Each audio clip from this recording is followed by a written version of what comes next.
The timing of just how soon the Supreme Court nominee is confirmed is one of the topics President Trump and former Vice President Joe Biden will tackle in their first face-to-face debate in Cleveland on Tuesday night. But another big issue is also likely to come up: whether the president will accept the results of the election should he lose. So far, he's refused to commit to a peaceful transition of power.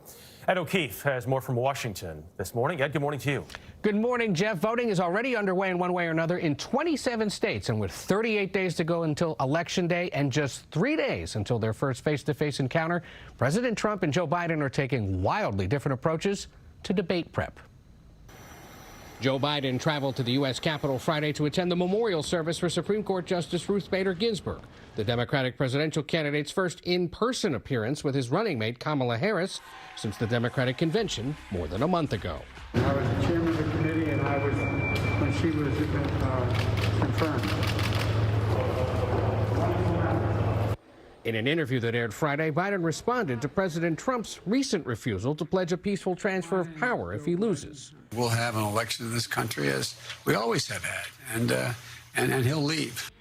Mr. Trump has stoked concerns that the wider use of absentee ballots could delegitimize the election. We know that there were thousands and thousands of ballots that made the difference through cheating. We're not going to stand for it. We're not going to stand for it. So just remember, keep your eyes open. What I am concerned about is whether he generates some kind of response in a way that unsettles the society or causes some kind of violence. New polls show Biden is leading narrowly in battleground states including Nevada, Ohio, and Pennsylvania. That's partly why the president is maintaining an aggressive campaign schedule, which stops in 3 states on Friday. I just left Florida, and from here I'm going to Washington, then I'm going to Virginia, then I'm going to someplace else and someplace else. He gave supporters a preview of his debate strategy.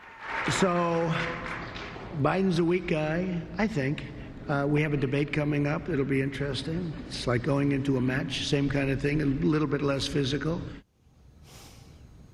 2 more debates obviously coming up after this, but the first one is the biggest. In your estimation, what is at stake the most for each of these candidates on Tuesday nights? Sure. Well, Jeff, look, the president has to find a way to puncture into the former vice president's lead right now by trying to stoke doubts about him. For Biden, it's trying to keep the focus on the COVID pandemic, the president's leadership of it or lack thereof in his belief, and try to not do any harm to the lead that he maintains in battleground states across the country. Remember, Biden's done about 11 debates over the past year or so over the course of the Democratic primary. The president hasn't debated anybody since the 2016 cycle. We know the president's been using flashcards and doing some jam sessions on Air Force One as he travels.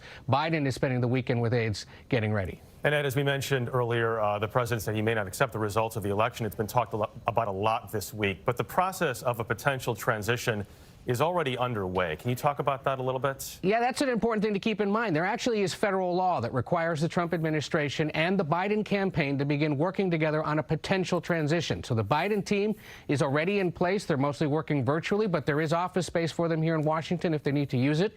And the Trump administration is also getting ready, preparing agencies for the possibility of having to work with a Biden transition team after the election. The FBI already starting to review paperwork for people who would be involved in that process. The law was put in place during the Obama administration, and all indications are so far that things are going smoothly. So measuring the drapes is actually required by law for Biden, even if he is not yet a president-elect, if he ever becomes a president-elect. All right, very good then. Ed O'Keefe, thank you very much. You can see the first presidential debate right here. Our coverage begins Tuesday night at 9 Eastern, 8 Central on CBS.